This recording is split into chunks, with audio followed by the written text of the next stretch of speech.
Welcome back to the Deep Dive, the place where we take all the notes, all the intensive research, and, the real insider tips on a subject, and we just distill them down. The goal is to fast-track your expertise, basically. You get the critical context and all those aha moments without having to wade through a mountain of guidebooks. And today we are trading in dense policy capers for something a lot more vibrant. A lot more. We're talking sunshine, passion, and just incredible food. We are diving deep into Spain. One of the world's most magnetic and, culturally rich destinations. The research confirms it. It's a total powerhouse.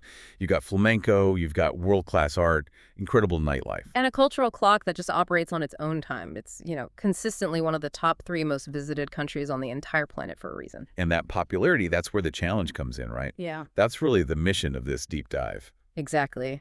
When a place is that famous, that crowded, is it just inevitable that your experience is going to be, tourist traps, long lines, and overpriced sangria? Or can you still find that sort of authentic, profound cultural immersion? That's the fear I'm dealing with right now because I am planning a trip. Yeah. My biggest nightmare is trading all that incredible history. Yeah. The Moorish palaces, the art for, mass-produced paella, and just being stuck in a logistical mess. Right. You need the roadmap. I need the surgical roadmap. Mm-hmm. For efficiency, for authenticity, and for the maximum possible experience. Well, that is precisely what we've put together. We've synthesized a ton of source notes covering the main spots, the big central cities, Madrid and Barcelona, and of course the Andalusian jewels, Seville and Granada. Okay, so the big hitters. The big hitters. We're going to cover the absolute logistical essentials, how to get in, how to get around, the best accommodation strategies, how to define that unique and, let's be honest, challenging Spanish food culture. And the critical warnings. Yeah. What you absolutely have to skip to save time, and frankly, your sanity. And we are tailoring this whole thing for that sweet spot traveler, budget to mid-range. So you get the most explosive experience possible without needing a trust fund to do it. Exactly. So, first task, we have to master the mechanics of just getting there and moving around, the logistics of flow. Let's do it. So when you start planning this trip, for most international travelers, your journey is going to begin at one of 2 major airports. Right. You're either flying into Adolfo Suarez Madrid Barajas Airport, which is MAD, or you're heading to Josep Tarradellas Barcelona El Prat BCN. Those are the 2 big international hubs. Yeah.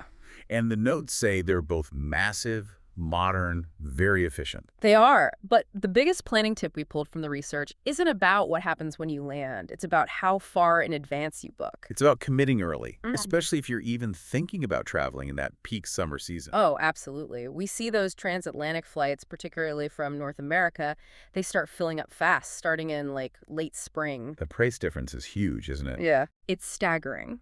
The difference between booking a summer flight 6 months out versus, say, 6 weeks out can be hundreds and hundreds of euros. That early commitment is your first and probably your biggest cost saver. Okay, but let's say you're already in Europe. Maybe you're doing a bigger tour, coming from Paris or London. The game changes then. It completely changes. And this is where Spain becomes just incredibly accessible and honestly cheap to get to. You're talking about the budget airlines. We are talking about leveraging that massive network of European budget airlines. Yeah. Vueling and Ryanair are the 2 main players here. They have routes that are often just comically inexpensive between major European cities and Spain. This is a huge opportunity to save money, but it comes with a mandatory, non-negotiable warning. A warning you have to obey or you will immediately lose all of those savings. Yes, the dreaded baggage fee trap. It gets everyone. It sounds scary. It is. Financially, if you fly these airlines, you have to be hyper-vigilant about your baggage. Their entire model is built on charging you exorbitant fees at the gate if your carry-on is even a centimeter too large or a kilogram too heavy. So you think you've got a 30-euro flight. And you do, but then you'll pay 60 euros at the gate if you mess up the baggage dimensions. The rule is simple. Invest in a little digital luggage scale and be ruthless with your packing. That's a survival tip, not a travel tip.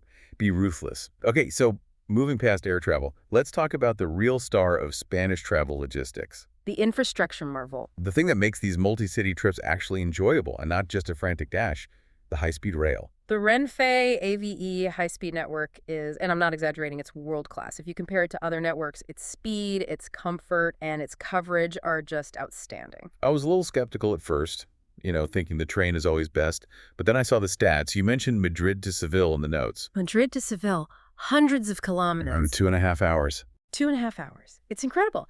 And you don't have any of the airport security hassle, the boarding chaos, the waiting around. You just get on, sit down, and you're moving. Exactly. And the journey itself, as the notes really emphasize, it becomes part of the experience. You settle into your seat and you just watch the landscape change from the arid plains outside Madrid to the endless olive groves of Andalusia. It's just a beautiful, comfortable way to travel. But, and this is a big but, the research also pointed to a common pain point for travelers: the cost. And the complexity of booking. Right.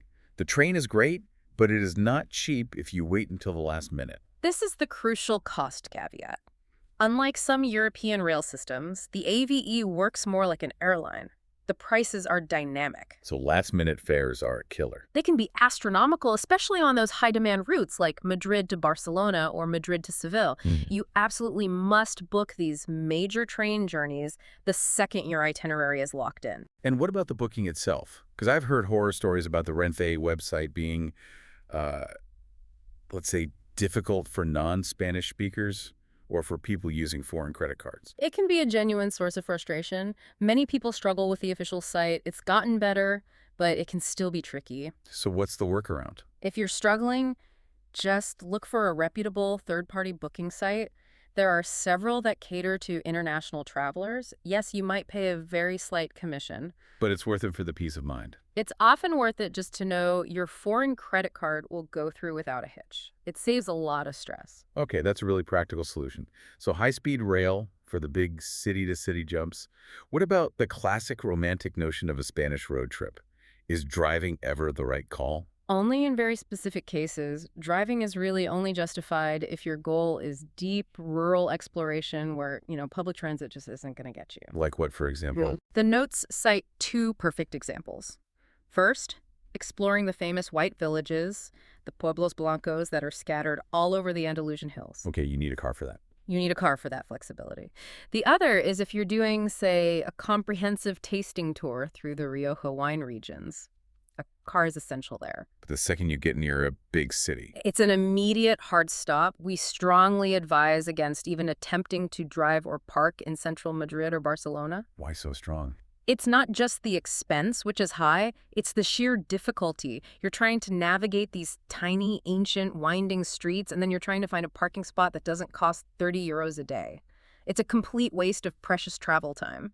So for regional travel, if the AVE is too expensive and driving is a nightmare, what's the budget option? That's where the bus network comes in. It's extensive and surprisingly comfortable. Companies like ALSA are the main operators. Now, it will take a lot longer than the high-speed train, obviously, but the buses are clean, they're modern, and they are drastically cheaper. A very solid, budget-conscious choice. Okay, we've mastered movement.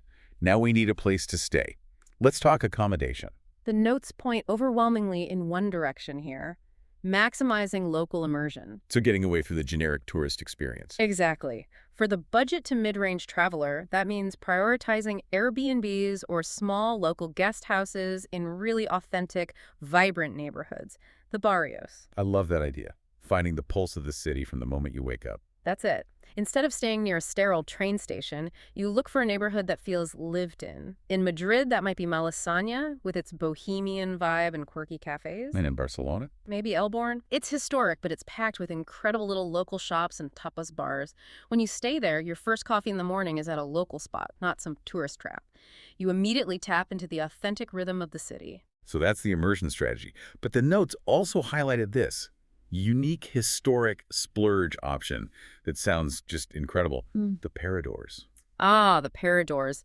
They are a fascinating concept, and if you can budget for it, absolutely worth planning one night around. So what are they exactly? They're state-run luxury hotels that the government established to preserve and use historic properties. So you're staying in a converted castle or a monastery or a palace. So you're literally sleeping inside a piece of history, but with, modern plumbing. And five-star service, precisely. It turns your accommodation into a cultural experience in itself. And the notes mentioned a prime example, like a bucket list item. The absolute bucket list item. The Parador in Granada, which is located right on the grounds of the Alhambra itself. Wow. To be able to wander those gardens after the day crowds are gone, having that access at night, it's truly unforgettable. It's the perfect way to balance a budget trip with one single, memorable, historic luxury experience. I love that. Be smart most of the time. Then treat yourself to one night of royalty. Now, no matter where you stay, the notes stressed one golden rule about location. Yes. Prioritize a central location, even if it means you're paying a little bit more per night. Why is that? The calculation is simple. Time saved is money saved. If you can walk to most places and you're not spending an hour a day on the metro, that extra 20 euros a night for the hotel often pays for itself. You are buying back your time. And speaking of buying back your sanity, we cannot move on without stressing the summer lifesaver warning. This seems, I don't know, a little dramatic in the notes, but it sounds like a matter of survival. It is non-negotiable, particularly if you are going south to Andalusia in the summer. Seville, Cordoba, Granada. It gets hot. Temperatures consistently soar past 40 degrees Celsius, that's over 104 Fahrenheit. You absolutely must confirm that your accommodation has robust air conditioning. Why the big emphasis? Doesn't pretty much every modern hotel have AC? No, absolutely not. Especially in older historic buildings or even in some mid-range Airbnbs, AC is not a given. Or it might just be a tiny, sad little window unit that can't cope. And a bad night's sleep can ruin the next day. A restless night in a 40-degree room is the fastest way to ruin your trip. It leads to exhaustion, dehydration. You just can't enjoy the culture. This is the one feature you cannot compromise on in the summer. That is some hard-earned practical advice. Check for AC, period. Okay, so from logistics, we move to what for many people is the absolute pinnacle of the Spanish experience. The food. The food and the drink culture. And we have to start with the social institution that is tapas. Right, and the notes made it so clear. Tapas isn't just a type of food, it's a verb, it's an activity. It's tapir. Precisely. Tapir is the culture of bar hopping. You're not sitting down for one big meal. It's about movement. It's about sharing small plates, the tapas, with a small beer, a caña, or maybe a glass of vermouth. So you have one drink and one plate at one place, and then you move on to the next. And try their specialty. It's a brilliant system. It sounds like a traveler's dream because you can sample so much variety in a single evening. What are the absolute must-try classics? Okay, the essentials. First, patatas bravas. Fried cubes of potato with a spicy tomato sauce, often a little aioli. Classic. Second, the mighty tortilla española, that thick, incredible potato and onion omelet. And of course, the king of Spanish cured meats, jamón ibérico. Now, the notes really elevated jamón from just being ham to this whole other culinary stratosphere. What makes the Iberico variety so special? It's all about the breed of pig and its diet. We're talking about the Iberian pig, the one with the black hoof, the pata negra. Right. And the best ones are free range, and for the final phase of their life, they eat an exclusive diet of acorns, bellotas. And that changes the flavor of the meat. Completely. It infuses the meat with this distinctive, nutty, almost sweet flavor, and the fat becomes monounsaturated, so it just melts on your tongue. It's a revelation. It is unlike any other cured meat in the world. Wow. Okay, that explains the price tag. But the notes also highlighted these fascinating regional takes on the tapas theme. It's not the same everywhere. That is a critical distinction to make. If you head north into the Basque Country, tapas basically transforms into pinzos. Right, pronounced pinchos. Exactly. And these are usually small, very artfully constructed bites served on a slice of bread, often held together with a toothpick. And the way you pay for them is so charming. It's based on trust. It is. The bar is just lined with hundreds of these things. You grab what you want, you collect your toothpicks, and at the end, you just show your pile to the bartender, and they count them up to figure out your bill. That's amazing. Now, contrast that with what the notes called, and I love this phrase, the greatest concept in human history, Yeah. which you find out in Andalusia, specifically in Granada. The Granada model. It's pure, spontaneous generosity. In most traditional bars there, when you order a drink, a beer, a wine, anything, you are automatically given a free tapa with it. Just free food appears. Free food just appears. It could be a little serving of stew, a small sandwich, some cheese and olives. It's incredible. So if you have a drink at 4 different bars, you've basically had dinner without ever ordering food. You've had a fantastic varied dinner for the price of 4 small beers. It's genius for the budget traveler. It really is. Huh. But all of this tape hearing, it revolves around the second big gastroculture shock for visitors. Mastering Spanish meal times. This is where every Northern European and American traveler just hits a wall of frustration. The Spanish clock is, it's non-negotiable. It feels totally out of sync. It is completely out of sync with what we're used to. The local rhythm is this. Lunch is the main heaviest meal of the day, and it happens late, between 2 and 3 p.m. And dinner. Dinner doesn't even get started until 9 p.m., often closer to 10. I read this anecdote in the notes about a traveler trying to find dinner at 7:30 in Seville. You walk into a restaurant, you're the only person there. And they look at you like you have 3 heads. Right. At 7:30, the kitchen might be prepping. The staff might be having their own pre-shift meal, but full dinner service. No way. So why? What's the logic behind this schedule? It's completely linked to the climate and the sun. I know. During the hottest part of the day, especially in the south, it's just blazing hot. It makes sense to have your big meal and then enter a period of rest, the traditional siesta. Right. You rest during the peak heat. Then, by the time 9 p.m. rolls around, the heat has finally broken, the sun is setting, and the streets are coming alive again. It's the perfect time for a lighter, later dinner and to enjoy the cool evening social life. So the secret is just to surrender. Adapt. Have that big late lunch, rest in the afternoon, and maybe have a light tapa around 7 to tide you over. Absolutely. Don't fight the rhythm. Adjust your own clock to Spain's. Okay, now we have to talk about paella. We have to issue the critical warning about the biggest food tourist pitfall in the entire country. The paella warning is mandatory. The trap is the brightly colored paella that you see advertised with big glossy photos, usually on the busiest tourist streets. The notes specifically called out Las Ramblas in Barcelona as, like, a danger zone for this. A total danger zone. That stuff is typically mass-produced, sometimes it's even frozen, and it's heavily dyed with artificial coloring to look appealing. If it looks too perfect, it's a trap. So how do you find the real thing? The authenticity check is crucial. First, remember that true paella is an incredibly complex dish that comes from the Valencia region, so you need to seek out a dedicated arroceria. A restaurant that specializes in rice dishes. Their specialization is a signal of their dedication to quality. And this brings us to the real insider secret. The one thing that separates the tourist dish from the authentic masterpiece. The succorat. The socarat. Tell me about it. The socarat is that caramelized, slightly crispy, toasted layer of rice that forms at the very bottom of the pan. It's achieved through perfect heat control and timing, right after the liquid has evaporated and the rice starts to toast.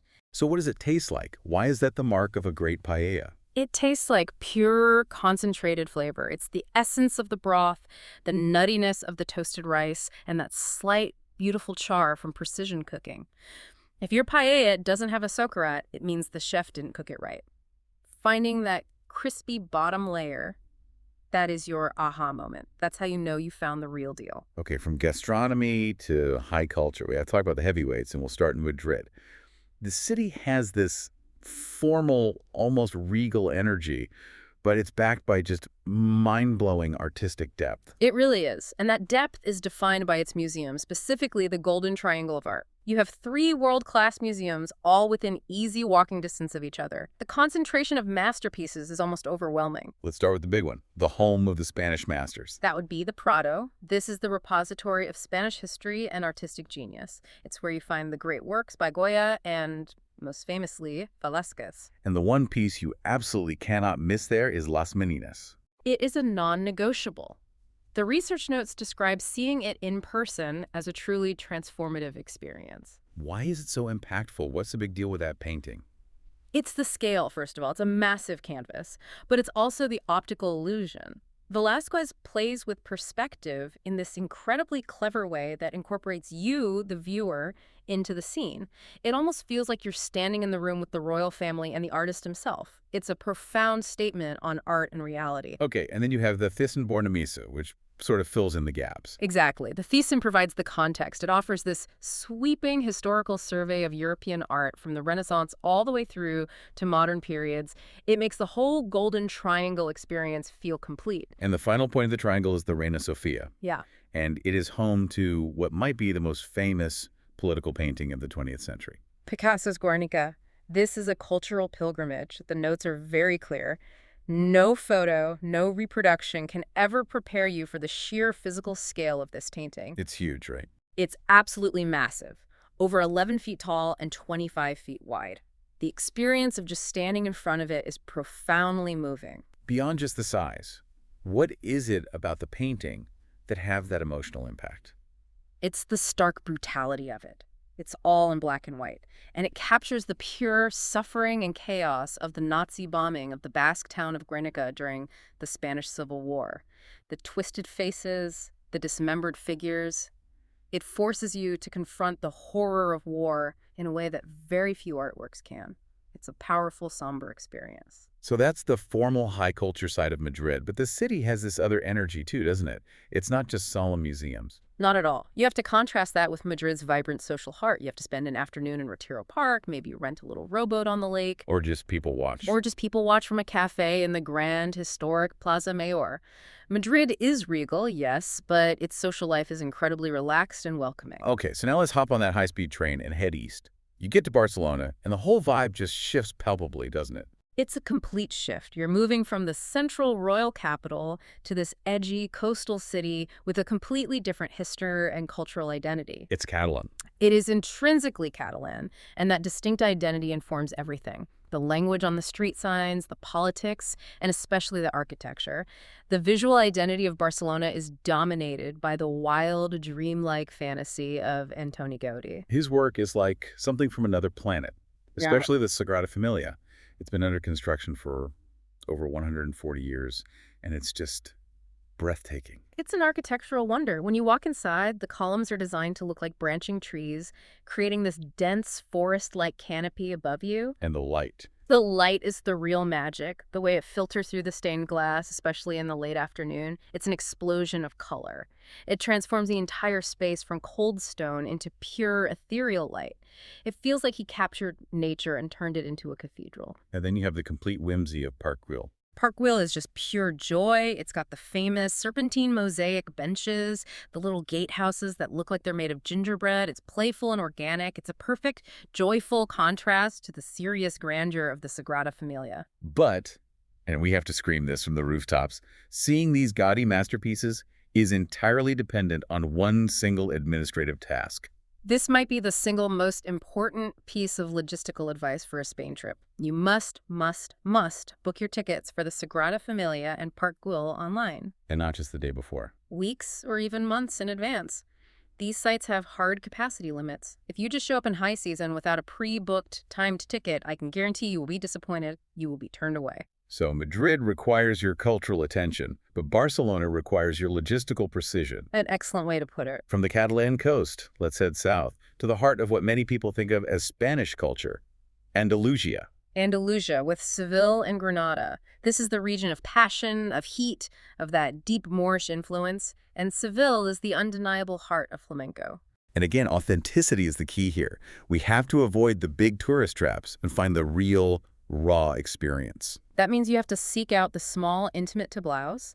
These are the traditional flamenco venues, often in historic neighborhoods like Triana and Seville. The notes stress that the authentic experience is raw, it's powerful, and it's deeply emotional. So what should you be looking for to know it's the real deal? Simplicity and intensity. The focus should be on the core elements. A single performer, a brilliant guitarist, and a singer. The experience is often quiet, punctuated only by rhythmic clapping and the performer's fierce, passionate delivery. The duend. You want to feel that raw power. You want to feel the performer pouring their soul out, not watch some polished costume dance routine that was designed for a huge dinner show. The authentic experience is cheaper and 1,000 times more moving. Okay, and the final stop in our cultural tour is Granada and the crown jewel, the Alhambra. The Alhambra is the absolute pinnacle of Moorish architecture and Islamic art in Europe. It's breathtaking. The photos of the tile work, the geometric patterns, the peaceful courtyards. It looks incredible. It's a vast complex of palaces and fortresses. The level of detail in the stucco work, the design of the gardens. It's a profound statement of history and beauty that reminds you of the nearly 800 years of Moorish influence in Spain. And the booking warning for the Alhambra is even more intense than for the Gaudi sites, isn't It it? is the absolute non-negotiable of non-negotiables. Tickets for the Alhambra sell out, not days in advance, but months in advance. So you can't just decide to go next week. You absolutely cannot. If this is a must-see for you, it needs to be the very first thing you book after you book your flights. Otherwise, you will be left standing outside the gates looking up at what you miss. Okay, we've covered the absolute must-dos. Now let's save our listeners some time, some money, and some emotional energy. Let's do the strategic skips. A, what can I afford to miss? Lightning round. I'll start with the biggest logistical skip, overscheduling. The speed of the AVE trains is seductive. It makes you think you can see everything. All right, you think I can do Madrid, Barcelona, Seville, and Granada in a week? Don't. Just don't. You will spend all of your time packing, unpacking, and rushing through train stations. You won't actually experience anything. That's a huge point. Rushing is the enemy of the Spanish cultural rhythm. So skip the marathon and instead go deep in one region. Exactly. My skip is the easiest one to follow. Skip most of the restaurants that are located directly on the major tourist arteries. We've mentioned this, but it is so important it's worth repeating. Skip the paella on Las Ramblas. Yeah. Skip the cafes right in the Plaza Mayor. The food is almost always overpriced and substandard. The rule is so simple and it works every time. Walk 2 blocks off the main drag. Find a place that's crowded with locals. If the menu has big glossy pictures and is in 6 languages, keep walking. Okay, my skip. The big, flashy, advertised flamenco dinner shows, Yes. they're expensive, the food is usually mediocre, and the performance is totally diluted for a mass audience. Seek out the small, intense tablaos instead. And we have to include a very serious cultural caution here. Skip attending a bullfight unless you have done deep, honest research into what that experience actually entails. It's a very complex cultural issue. It's steeped in tradition, yes, but for most international visitors who aren't prepared for it, it can be an intensely visceral, graphic, and often very upsetting experience. It is not the festive event that people sometimes imagine. It's best to avoid it to prevent a really difficult emotional experience on your vacation. That's really important context. It's easy to romanticize from afar. Okay, so if we strip away all the tourist traps and the rushed schedules, what's left? What is the core defining vibe of Spain? I think the defining vibe is a series of passionate contradictions. Okay, unpack that for me. On the one hand, Spain is incredibly laid back, right? The 3-hour lunch, the late start to everything, the relaxed pace of service. But at the same time, it's intensely fiery and emotional. You see that in the flamenco. You see it in the power of flamenco. You see it in the scale of Goya's art. You see it in the fierceness of regional pride. It's both slow and intense at the exact same time. And the life there is so fundamentally social. The vibe is communal.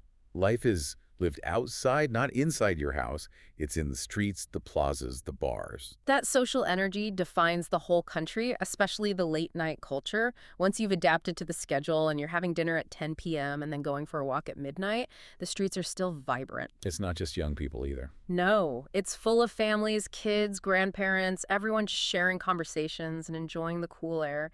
That infectious, multi-generational energy is just so unique to Spain. It's a country that asks you to slow down your watch but promises to speed up your heart. I like that. And finally, we have to circle back to a point we touched on earlier, because it's crucial for having a truly rewarding trip. Spain is not a monolith. It's not one single culture. It is a diverse collection of autonomous regions, and each one is fiercely proud of its own distinct language, its own traditions, its own history. Ignoring that leads to a very shallow trip.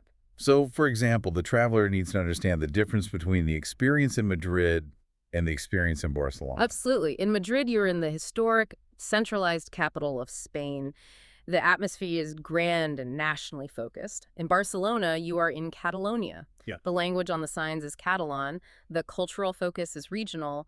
The politics are different. And respecting that difference is key. Acknowledging and respecting that difference, seeing Barcelona as Catalan, not just generic Spanish, it completely enhances your interactions and your understanding of the place. So understanding that you're visiting multiple distinct cultures under one flag, that's the real key to deep immersion. All right, so to wrap this all up, let's synthesize the key takeaways. Okay. We've covered the efficiency of the high-speed trains, the absolute critical need for advanced booking for places like the Alhambra and the Sagrada Familia. The life-saving knowledge about checking for air conditioning in Andalusia, And, of course, the delicious communal culture of Gimon and shared tapas. But we also have to acknowledge the friction points. The summer heat can be oppressive. The crowds are real. The tourist traps are everywhere if you're not careful. And that relaxed pace of service can definitely test the patience of a rushed traveler. It can. But when you weigh all of that, especially when you compare Spain to other big European destinations like Italy or France, the value proposition is just outstanding. The money goes so much further, doesn't it? Your money goes significantly further for incredibly high-quality food, wine, and transport. The quality-to-cost ratio for the gastronomy alone is just off the charts. Okay, so the final verdict. For me, a trip to Spain is an essential travel experience. Oh. Period. For the vibrancy of its culture, the energy of its people, the quality of its food, it is a definite, unconditional yes. And for me, it's also a firm worth it, but mine comes with a strong condition. Spain is worth it only if the visitor is willing to adapt. You have to be prepared to completely adjust your internal clock. You have to accept the slower pace of service. And you have to commit to doing the research and choosing a region to explore deeply rather than trying to see everything. If you can make that adaptation. If you can make that adaptation, Spain will reward you exponentially with authentic, unforgettable experiences. So resounding worth it with the necessary homework. Now, based on everything we've discussed about the fiercely proud autonomous regions, the Catalan identity, the Andalusian culture, the Basque country, that brings us to our final provocative thought for you, the listener, to explore. If the core Spanish experience already requires this level of personal adaptation from you to the pace, to the schedule, how much deeper, how much richer does the trip become when you actively seek to understand and respect the subtle but very significant cultural distinctions between those regions? Instead of just treating Spain as one convenient, homogeneous destination. Exactly. Understanding that regional identity is the key to truly unlocking the soul of the country. That is something to chew on over your next very late dinner. And that is all the time we have for this deep dive. As always, you can find links to all the resources we mentioned, the Renfe booking tips, details on tablaos in the show notes. Until next time, we hope this research gave you exactly what you're looking for. Happy travels.